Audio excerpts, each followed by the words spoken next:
Bem-vindos! Hoje a gente mergulha numa notícia que, nossa, deu o que falar. Kaby Lame, aquele fenômeno do TikTok, apareceu aqui no Brasil.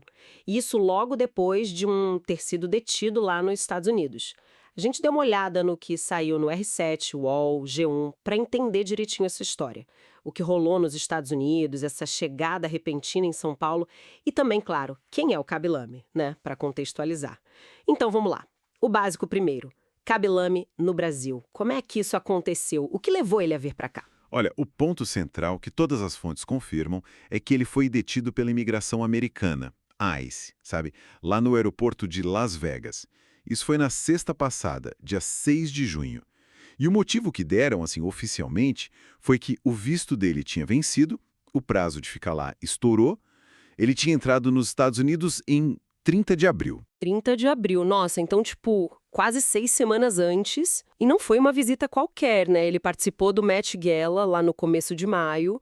Um evento com, assim, muita visibilidade. Exatamente, um evento enorme. É curioso pensar nisso. A fama global dele, que ele construiu justamente sem palavras, com uma linguagem universal, aí de repente esbarra numa barreira bem concreta como essa de imigração, né? Totalmente. E essa ironia, ela fica ainda maior porque depois da detenção, deram para ele a opção de saída voluntária. E ele saiu dos Estados Unidos no mesmo dia. E aí veio a surpresa, né? Porque o esperado era ele voltar para a Itália, onde ele mora. Pois é. Mas não, o destino foi o Brasil. O UOL e o G1 confirmaram que ele estava em Paulinha, ali no interior de São Paulo. Isso mesmo. Começaram a pipocar fotos e stories dele no Instagram com o jogador Emerson Royal, aquele da seleção brasileira. Parece que eles são amigos. E o Kaby teria vindo para um jogo amistoso que o Emerson organizou lá na cidade. Tem até vídeo deles jogando basquete juntos. Que doideira! E só para quem talvez não esteja ligando o nome à pessoa, ou por que isso é tão relevante, Kaby Lame não é um influenciador qualquer. Ele é simplesmente a pessoa mais seguida no TikTok no mundo inteiro. São mais de 162 milhões de seguidores. É muita gente. É um fenômeno. E o mais legal é o estilo dele, né? Ele estourou com aqueles vídeos curtos, silenciosos. Ele pega aqueles vídeos de life hacks super complicados e só com a expressão do rosto e um gesto simples com a mão, ele mostra o óbvio, o jeito fácil. É genial. Como ele mesmo diz, é uma linguagem global. Todo mundo entende. Sim, e a história dele também é incrível. Nasceu no Senegal, foi para a Itália bem pequeno, mas só conseguiu a cidadania italiana em 2022, bem recentemente. Ele perdeu emprego numa fábrica por causa da pandemia, começou a postar no TikTok meio que sem pretensão e, bom, virou isso aí. Uma ascensão meteórica. Uma trajetória e tanto. Mas voltando à questão do visto. Parece que tem mais coisa aí, né? O UOL trouxe uma informação sobre como essa questão pode ter vindo à tona. Então, o UOL menciona uma coisa interessante, que pode ter rolado uma denúncia contra ele para a imigração.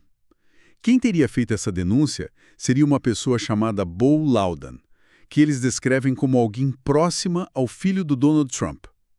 E essa pessoa teria chamado o Lame de estrela do TikTok de extrema esquerda nas redes sociais.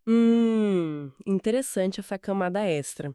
É bom a gente frisar, né, como as próprias fontes fazem, não tem confirmação de que foi essa denúncia que causou a detenção. Só que o relato dessa denúncia existe e foi noticiado. A gente está só repassando o que saiu, certo? Exatamente. Não dá para afirmar a causa e efeito, mas sem dúvida levanta uma discussão sobre o nível de exposição, de escrutínio que essas figuras globais enfrentam hoje em dia. Ele não é só um TikToker, né? Ele também é embaixador da boa vontade da Unicef. E segundo uma agência italiana, a ANSA, que o UOL cita, ele teria até perdido um evento beneficente importante nos Estados Unidos por causa dessa confusão toda. Nossa, então, juntando as peças, a gente tem uma estrela global, super famosa, lidando com regras de imigração, burocracia, e essa situação acaba trazendo ele para o Brasil de forma totalmente inesperada. Acho que isso ilustra bem como as viagens internacionais podem ser complexas, até para quem é muito famoso.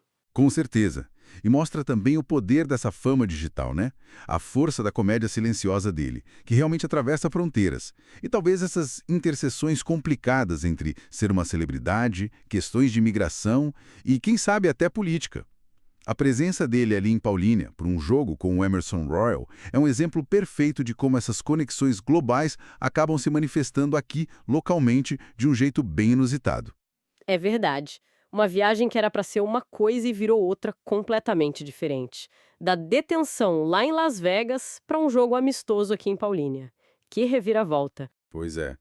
E fica uma reflexão no ar, né? Para além dessa questão específica do visto, como será que essas plataformas globais, tipo o TikTok, estão mudando a nossa ideia de nacionalidade, de viagem, de pertencimento? Especialmente para esses criadores que vivem na prática num mundo digital sem fronteiras, mas que ainda precisam lidar com as fronteiras físicas bem reais do nosso mundo. Fica aí para a gente pensar.